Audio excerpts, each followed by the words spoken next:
Okay, day 1 sa ating Pajero project. So, check muna natin kung merong langis ang makina or stock up ba siya. So, tingnan muna natin kung may langis. Dapat meron. Ayun, nasa level naman, no? Ayun. O, check. So, pag may langis, pwede mo subukan yan na paikutin yung makina. Kailangan hindi stock up yung makina natin. So, papagalawin natin yung mga pulley. Kuha tayo ng pambira. Ayan, 19 yung dito. Yung main bolt nya sa crankshaft. Pagagalawin muna natin. Aray ko. Matigas ha. Ayun. Ayan, so, gumagalaw naman. Oh. Hindi siya stock up. Sabihin, good. Good ang loob. Pati yung mga timing gear. Magaan lang naman galawin. Kasi nga, walang injector. So, kumbaga singaw yan. Ang problema natin, walang terminal yung battery. So, subukan natin muna ng ipit. Pag hindi, bibili tayo. Ipit muna tayo, Paps. Tapos, subukan ko pa startin. Hawak lang muna. Hindi ka naman makukuryente dyan.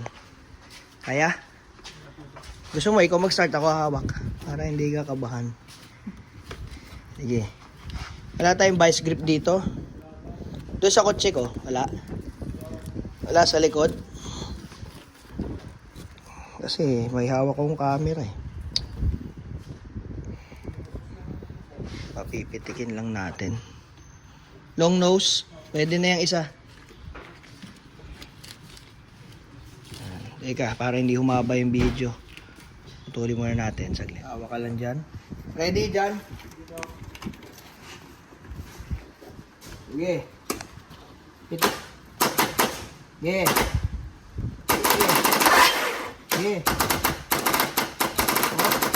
Loose, loose. Sige. Okay. Isa pa. Hop. Alright. Nakita nyo? Umiikot. Okay ang starter. Okay ang battery. Okay ang connection from susian hanggang starter. Malakas naman ang kompresyo, kita mo naman, no, pag gumagano, no, rinig na rinig mo. Okay, so ito ay pwedeng umandar ito as is. Kakabit lang natin yung mga injector para may fuel delivery papasok. Nasa timing naman siya kasi hindi naman tumukod at hindi rin naman ginalaw yung timing. Ito pa rin yung pinandar ko nung mga nakaraang taon. So gagawin natin ngayon, dextrose muna. Simula galon, may diesel. Punta natin doon sa fuel pump. Tapos papuntang makina. Tapos papaandar natin. Yun, abangan yung susunod. Teka. Kunin muna natin yung injector dito. Okay na, Paps. Nandito daw yung injector sa likod eh. Nakasako daw.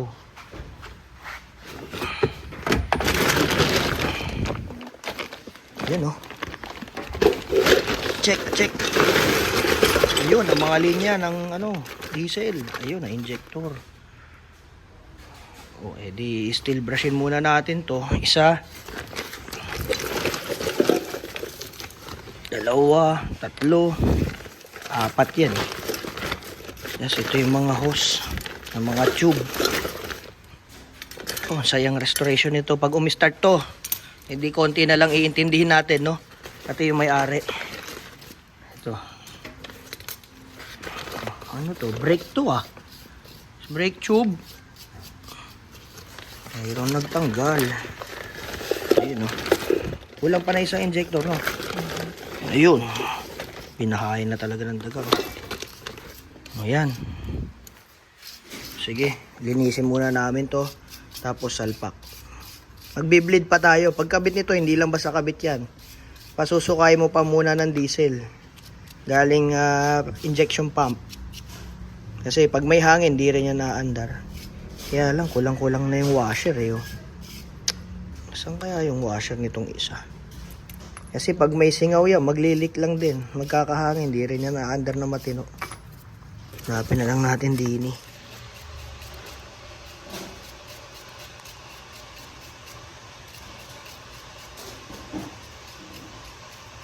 Yan, so habang nililinis yung ating mga injector ng steel brush, kulang na injector washer. Bale, babacuumin muna natin tong mga butas kasi baka magsipasok dyan sa loob. Tapos sa fuel, ito yung papuntang injection pump. Bombahin natin. Ayun oh, panis na diesel, sir. Asim oh. Asim. 5,000 yung kulay ng panis na diesel. Yan. Shoutout sa Dato Puti. Baka naman. Sige, Paps, tutok mo. So, para malaman nyo yung kondisyon ng diesel sa tangke, kung may tubig or wala, bombahin nyo. Tingnan natin. Yung panis na diesel, hindi siya kasing sela ng panis na gasolina. Umaandar pa rin yan, mabaho nga lang yung usok. Pero pag yung gasolina, napanis talaga, yung ilang buwan, ilang taon mo hindi gamitin, tas nasa tangke, sobrang palyado na ng makina nun. Minsan nga hindi na aandar kasi hindi na, parang ang dating hindi na siya flammable kagaya ng tunay na sariwang gasolina. Pero itong diesel, since ano naman to, crude, maandar pa din base sa experience ko. Mabaho nga lang yung usok. Saka minsan medyo palyado. Yan. Okay, Paps. Hila tayo dyan. Uy, sumama yung ano. Ito. Anong kulay? Sama ng kulay, no? Napuputi ng asukal. Bombay natin. As ito, return. Dito yan. Ayun, lumalabas na. Sabihin, nalagyan na natin yung injection pump. Lumalabas na siya. Okay. Next na lalabasan yan, kapag ganyan, dito na yan. Sa 4. Yan. Kumbaga sa karburador na makina, dito yung distributor niyan. Di-distribute niyan 1, 2, 3, 4. Kaya 4 yan. Dito yan pupunta. 1, 2, 3, 4. Ito yung railings naman yan. Okay. Okay. Yan. 1 down. Bago natin siya hanginan, suksok muna natin ng konti injector. Kasi baka pumasok nga sa loob eh. Napabuga na natin eh. So malinis na yan sa loob kahit papano. Yung mga nahulog na konti. Na ano na yan. Naitalsik na niya kanina. Okay. Sige, baka humaba. Higpitan ko muna konti. Ayan, so hindi muna natin matatapos ngayon kasi may kulang na isang washer. Dito, yung ganito. Ayan, kulang na isang washer, yung ganyan. Sunod, kulang din yung nut niya sa injector ng isa. Wala dun sa sako. Puro ipot lang ng ipis at daga nakita ko dun. So, kasi pag kumpleto na yung washer natin, bilan na lang natin ng 4 na washer, no? Kuha tayo ng isang sample. Marami niya sa mga calibration center. Hindi to basta washer kasi may butas yan. Kung makikita nyo, ayan, 2. Hindi yan yung ordinaryong aluminum washer. Tapos isang nut, wala din, kulang. Saan naman kaya nakapunta yun? Anyway, so hanggang dito muna tayo. Hindi muna tayo makapagpatuloy. Bibili rin ako ng terminal sa battery at saka ng sariwan diesel. Abangan nyo sa mga susunod nating episode dito sa ating Pajero Restoration serye. Okay, so ito ang trivia natin para sa mga magiging followers nitong Pajero na ito. Alam nyo ba yung mga ganitong Pajero meron yan parang suspension sa upuan. Kaya kahit sabihin mong matagtag yung suspension, kunyari natatagtagan ka, dito babawi yan. May soft and hard yan sa upuan. Ayun, yun, soft, hard. Tindi niyan, mga sir. So, yung upuan ninyo, lumalaro ng bukod yan. Bukod sa ating suspension, lumalaro yan. Gumaganon yun, no? Pag nakaupo ka, gumagayan yung upuan yan. Ayan, di ba? Pwede mo lambutan. Ikutin mo lang to. Ayan.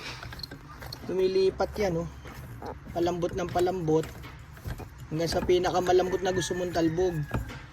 Pwede mo rin naman tigasan yung talbog. Depende kung gaano ka kabigat. Kasi kung mabigat ka, dadapa agad. Kaya i-hard mo siya, ipitin mo nito. Ang pwede po pang gawin dyan, kung ayaw mo, mahihiluhin ka, ilak mo. Yun, may lock yan, oh. Kung ayaw mo nang lumalaro-laro, tuunan mo konti, tas ilak mo na.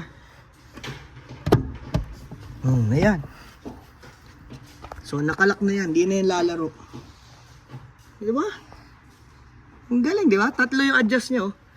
Pwede mo ilak ng ganyan. Pwede mo pa mas ibaba. Pwede mo pang isagad ng isa pa. Yan ang Pajero na sinauna. Naalala ko, pag may Pajero ka dati, big time ka talaga. Ito pa yung mga Montero noon. Hindi pa uso yung mga Fortuner noon. Ito pa yung mga pangmayaman talaga eh. Tsaka yun yung Crown. Yan ang mga kotse ng mga big time. Sabi nung aking nakausap na matandang kolektor, sabi, pag nakaganyan ka, mga kernel yan, mga pulis, mga judge, ganyan. Attorney, pag naka-crown. Kwento niya yun Yung mga may edad na konti na followers natin, kwento nyo nga kung tunay nga po. Saka pag naka-Pajero ka na ganito, ito inabot ko nung bata ko. Talagang pag mga naka-Pajero ka, tsaka yung mga CRB na Gen 2 na nun, matindi ka na talaga. O yun lang, share ko lang. Ayan, lagi nyo tatandaan mga kaibigan, ang pagre-restore ng lumang sasakyan ay hindi biro.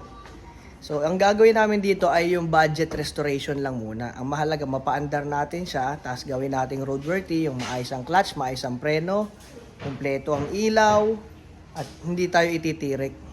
Yun muna ang goal, hindi full restoration na pang car show o yun talagang super kinis. Hindi ganun ang target. Budget meal muna na restoration. Kailangan lang natin siyang buhayin sa pagkakatulog niya ng ilang taon. So kasi kung ito ay i-restore natin ng todo, sigurado mas mahal pa sa presyo ng Pajero na ito ang aabutin. Kasi yung mga ganitong Pajero, base sa mga nakikita ko sa marketplace, meron ka na makukuha ng 120, 150, 160, hanggang 200, 200 plus, depende kung gaano kaganda yung pagkaka-build nila. So, kung ito i-restore mo, sa body pa lang, medyo malaki na uubusin. At hindi rin naman ganun yung aming target. Ang balak namin, mapaandar muna ng maayos, magamit-gamit sa kalsada ng may maayos na preno, maayos na clutch, wala nang ingay yung transmission, at yung makina, wala nang magiging tire kahit long drive or overheat. Tapos, saka namin uunti-untiin na yung pagpapaganda sa kanya. So, performance muna mga kaibigan. Kasi mahirap yung maganda ang body, tas patirik-tirik ka naman sa kalsada. So, abangan nyo yung episode 2 natin mga kaibigan. Susunod-sunurin ko na to hanggat kaya ko. Hanap muna tayo ng mga kailangan natin pyesa.